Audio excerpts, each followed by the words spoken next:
최고로 사랑받는 5월의 덩굴 채소 8가지. 안녕하세요. 삶의 텃밭 강산재입니다. 5월, 계절의 여왕이라죠. 참으로 좋은 계절이 돌아옵니다. 텃밭지기들에겐 4월이 파종의 계절이라면 5월은 모종의 계절입니다. 오늘은 5월에 심는 아주 중요한 텃밭 작물에 대해 살펴보기로 하겠습니다. 우선 5월에 심는 작물 중 텃밭지기들이라면 심지 않으면 서운할 덩굴성 작물만 8가지를 골라 먼저 소개하도록 하겠습니다. 소개드리는 작물 8가지 모두 덩굴성이란 특성 때문에 덩굴이 타고 오를 수 있는 기둥이나 철망, 유인줄, 오이망 등을 설치할 필요가 있거나 덩굴이 옆으로 뻗어나갈 어느 정도 넓은 공간을 확보해야 하는 요령이 필요하겠습니다. 첫째, 토마토, 일반 토마토, 방울토마토, 대추토마토 등. 토마토는 가지과 채소입니다. 가지과에 속하는 고추, 가지, 감자 등과 연작은 피하는 것이 좋습니다. 특히 햇볕이 덜 드는 곳에서는 착과 분량이 잘 되니 그늘진 곳에 심으면 좋지 않습니다.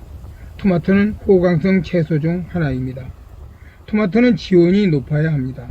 최소 17도 정도가 좋다고 보기에 너무 서두르지 않고 조금 천천히 심으실 것을 권합니다. 흔히 방울토마토 몇 주 심어 놓으면 그대로 방임 재배해도 쉽게 토마토를 따먹을 수 있다고 생각하는 번님 많으신데 그렇지 않습니다. 잠깐 사이에 생리장애인 껍질이 터지는 열과 현상 등으로 피해를 보기 쉬우며 순지리기 등 손이 좀 가는 편입니다. 텃밭 농사라면 몇 주 정도만 심으실 것을 권하고 싶습니다. 토마토 많이 심으면 나중에 버겁습니다. 토마토는 꺾꽂이가 잘 됩니다. 처음 곁순을 한 뼘 이상 키워 꺾꽂이 하면 충분히 수확할 수도 있습니다. 물론 너무 늦은 시기에 하면 줄기만 키우고 정작 토마토 구경은 못할 수도 있고요. 토마토 재배에서 흔히 나오는 열과는 비를 맞으면 생깁니다. 일반 토마토가 방울토마토보다 더 심한 편이죠. 또 방울토마토는 대추토마토보다 더 심한 편에 속합니다. 때문에 조금 번거롭긴 해도 토마토가 비를 맞지 않도록 비가림을 해주면 열과를 줄일 수 있습니다. 특히 장마철엔 어쩜 꼭 필요한 일이지 싶습니다. 허나 이 일이 쉽지 않다는 것이 노지 재배의 한계이기도 합니다. 또 하나 자주 등장하는 것이 칼슘 결핍에서 오는 배꼽썩음 현상입니다.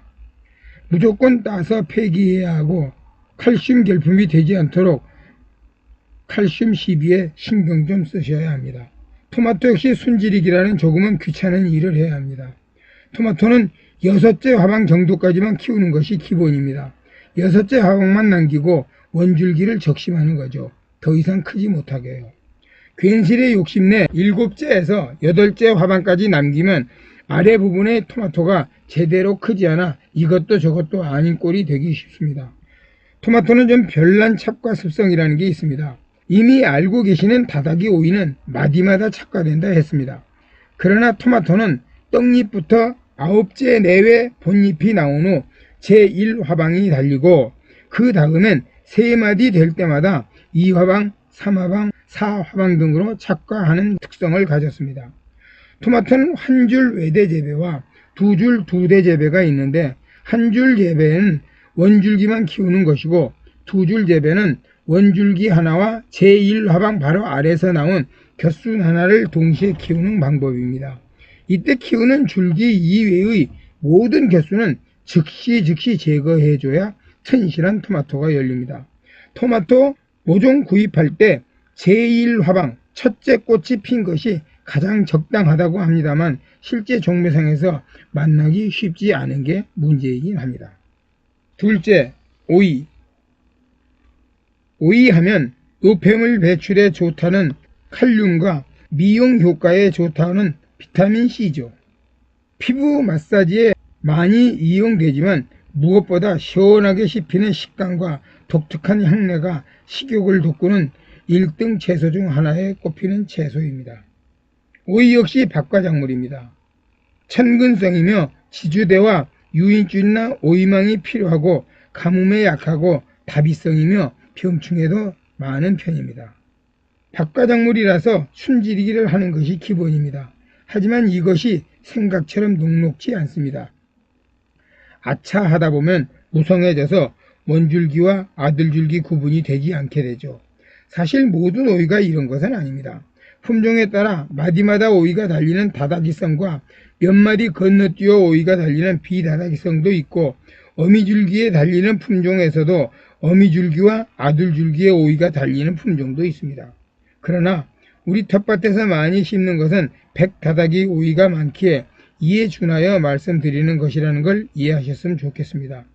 오이 적심은 여러 방법이 있겠으나 제가 사용하는 방법은 다음과 같습니다. 참고 정도로 살펴보셨으면 좋겠습니다. 일단 2m 정도 지주대를 세우고 오이 모종을 50cm 정도 간격으로 두세 포기 심습니다. 처음 5마디까지 곁순을 모두 제거합니다. 이때 잎은 제거하지 않습니다. 이것 아주 중요합니다. 6째 마디부터 나오는 아들 줄기 1마디를 남기고 아들 줄기를 자릅니다. 오이 1개가 달립니다. 이때 오이의 자람 상태가 너무 좋아 보이면 아들 줄기 2마디를 남기고 순지리기를 해서 오이 2개를 달게 하기도 합니다. 지주대 높이 2m까지 원줄기가 자라면 적심합니다. 그곳까지만 오이 수확을 합니다. 물론 한 포기 정도는 적심하지 않고 줄내림을 해 밑에 또아리를 틀어주며 계속 키울 수도 있겠습니다. 오이 재배에서 가장 중요한 것은 거름과 물 그리고 병충해 방제입니다. 무농약 재배가 쉽지 않은 작물이라고 저는 생각합니다. 셋째, 호박. 애호박, 조선호박, 단호박 등 호박꽃도 꽃이 나는 약간은 비아냥대는 말도 있습니다만 당질과 비타민 A가 특히 많은 아주 좋은 건강식품이라는 것 모르는 본인 안 계실 겁니다. 특히 호박씨의 많은 불포화 지방산과 필수 아미노산은 어른들에겐 동맥경화 예방에 좋고 청소년들에겐 머리를 좋게 하는 것으로 유명합니다. 애호박도 좋고 늙은 호박도 좋고 단호박도 좋지만 어린 잎을 찐 후 쌈으로 먹는 맛도 일품입니다. 호박은 환경 적응력이 뛰어나 아무 곳에서나 잘 자라면서 특별한 병충해도 없는 편이라서 무농약 재배를 원하는 우리네 텃밭지기들도 한두 포기 정도는 심어볼만 하다는 생각입니다. 호박 씨앗 파종이라면 꼭 아셔야 될 상식이 하나 있습니다. 혐광성 종자입니다.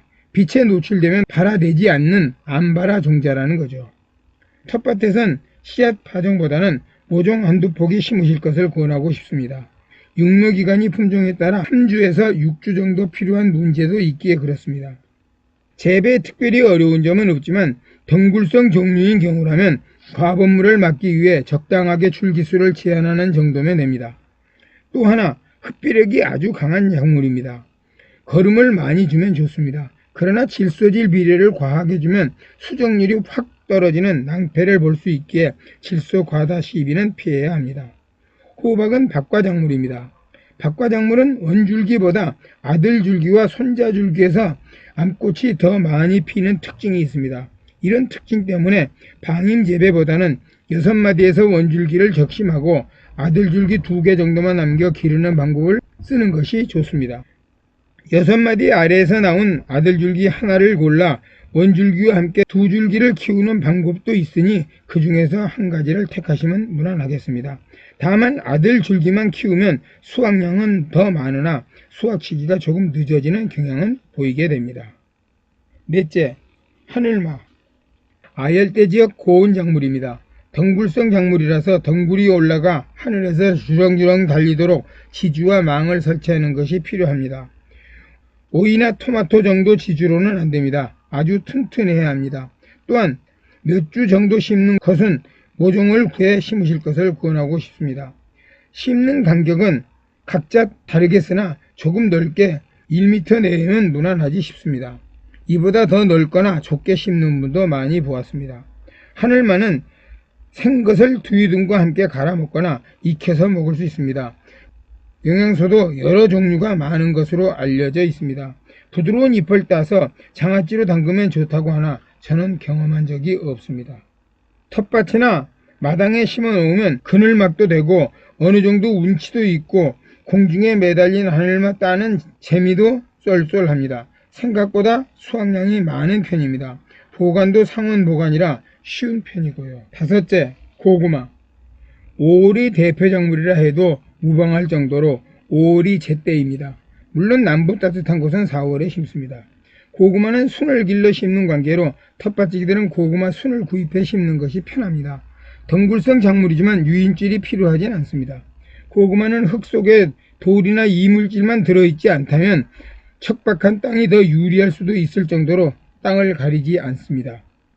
특히 질소 성분이 많은 거름을 주면 줄기만 무성한 과본무 현상이 나타나기 쉬우니 고구마 전용 비료를 사용하는 것이 무난합니다. 고구마도 토마토처럼 줄기를 잘라 옮겨 심기로 늘릴 수 있습니다. 5월 초 고구마를 심고 5, 6주 정도 지난 후 줄기를 잘라 심으면 됩니다. 설이 올 때까지 키워 그때 캐서 드시면 됩니다.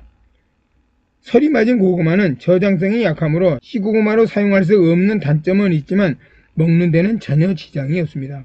텃밭지기들은 고구마 종순값을 아끼기 위해서라도 한번 시도해 볼만 하고 또 시차를 두고 수확하는 재미도 있습니다. 여섯째, 강낭콩, 동부콩, 작두콩 등. 강낭콩은 비교적 재배 난이도가 쉬운 편입니다. 덩굴성과 비덩굴성이 있는데 텃밭에선 재배 기간도 짧고 기르기 쉬운 비덩굴성 강낭콩이 좋습니다. 하지만 덩굴성은 설이 올 때까지 수확이 가능하고 수확량에 많은 장점이 있습니다.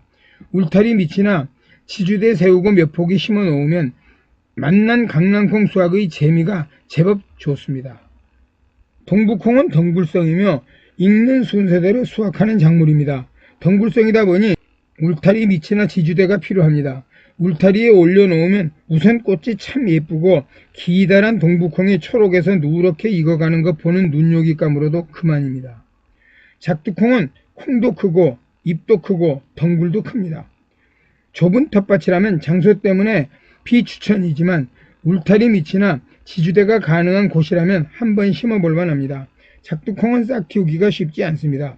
워낙 껍질이 두껍기 때문입니다. 이를 방지하기 위해 껍질을 약간 자른 후 젖은 치킨 타올 등에 놓았다가 파종하는 방법을 쓰기도 합니다. 조금 특이한 것은 작두콩도 서리태처럼 순지리기를 해 곁순이 많이 나오게 기릅니다. 본잎이 5장 정도일 때 1차 적심을 합니다. 그리고 8월 말쯤 2차 순지리기를 한 번 더 하여 이미 맺힌 열매를 크게 만드는 방법을 사용하면 좋습니다. 일곱째, 참외. 참외와 수박은 전통적으로 여름을 떠올리게 합니다. 여름방학 때 원두막 추억과 참외서리, 수박서리를 기억하는 번님도 계시겠습니다.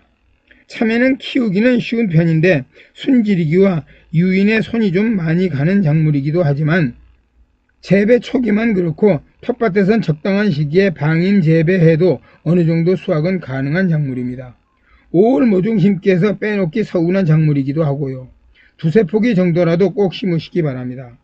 참외는 욕심 없이 멀리 뛰어 심는 것이 요령입니다. 번지는 줄기에게 공간을 제공해야만 많은 열매를 따기 때문입니다.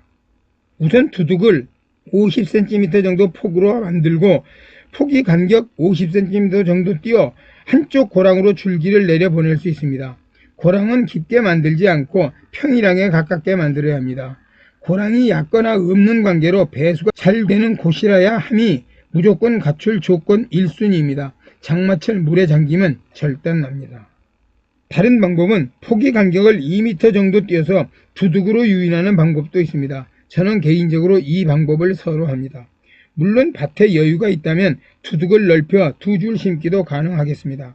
참외 순지리기는 조금 복잡합니다. 모두 나름대로의 방법을 소개하기도 하고 있습니다. 그렇지만 하나는 분명합니다. 손자 줄기에서만 참외를 달리게 하는 겁니다. 원줄기나 아들 줄기에서 달리는 건 무조건 따버린다는 규칙을 지키는 겁니다. 참외 순지리기 방법을 소개하겠습니다. 여러 방법이 있는 줄 압니다. 그중 하나 정도라 보시고 참고 정도로 보시면 좋겠습니다. 1. 원줄기 5에서 6째 마디 남기고 적심한 후 아들 줄기 3개 키웁니다. 이때 아들 줄기를 2개만 키울 수도 있겠습니다. 2. 아들 줄기 7에서 8째 마디 남기고 적심한 후 손자 줄기 4개를 키웁니다. 이때 한 포기 정도는 늦게까지 수확을 하기 위해 15에서 20마디 정도 남기고 적심하는 경우도 있습니다. 3. 손자줄기 하나에서 참외가 3개에서 4개 달리게 키우게 됩니다. 더 많이 달리도록 놓아두는 경우도 물론 있겠습니다.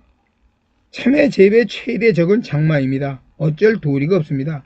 장마 때는 맛도 없고 골아버리기 일수이고 물탱이 참외가 됩니다. 노지 재배의 한계입니다. 많이 아쉽습니다. 배수가 꼭 필요한 이유입니다. 8째, 수박. 수박 역시 참외와 함께 꼭 키우기를 권하고 싶습니다. 키우기는 쉽지만 순지리기에 신경 좀 써야 합니다. 텃밭에선 대과종인 보통 수박보다는 애플 수박이나 복수박 같이 좀 작은 크기 종류를 심는 것이 편하고 좋습니다. 수박은 개수보다 크기와 당도가 중요합니다. 수박이야말로 절대 욕심을 내서는 안 되는 작물입니다. 수박 재배 요령은 단 하나입니다. 한 포기에서 큰 수박 한두 개만 수확한다입니다. 이건 놓치고 방임 재배하면 참외 정도 크기의 수박이 다닥다닥 달리게 됩니다. 이것을 막기 위해 순지리기가 필수가 됐습니다. 수박 한 포기에서 2개 정도 수확하는 순지리기 방법입니다. 1. 수박 원줄기 5에서 6째 마디만 남기고 적심한 후 아들줄기 2개를 키웁니다. 아들줄기 하나에서 1개씩 달리게 합니다. 2. 아들줄기 15째 마디에 미리 표시를 해 둡니다. 이것 하지 않으면 자꾸만 세워야 하죠. 15째 마디까지 그 안에서 나오는 손자줄기, 덩굴손, 열매는 모조리 따줍니다. 이때 잎은 남겨야 하고요. 이것 중요합니다. 3. 16째에서 20째까지 마디 안에서 달리는 수박 1개만 선택하고 그 이후 열리는 수박은 모조리 제거합니다. 전문 농가에서는 10kg 이상의 대형 수박을 한 포기에서 1개 따는 방법을 취하고 있습니다. 보통 원줄기 1개와 아들줄기 2개를 포함 3줄기를 키워서 이 중에서 22째 마디 정도에서 1개만 달리게 착과시키는 겁니다. 수박 1개를 익히기 위해선 50장 정도의 잎이 필요하다고 합니다. 많은 잎을 유지하는 것이 대과 수박 농사의 키포인트가 된다고 봅니다. 오늘은 5월에 심는 작물 중 덩굴성 특징을 갖고 있는 밭작물 8종류에 대해서 살펴보았습니다. 긴 시간 동안 함께 해주신 번님들 고맙고요. 구독과 좋아요 부탁드립니다. 감사합니다.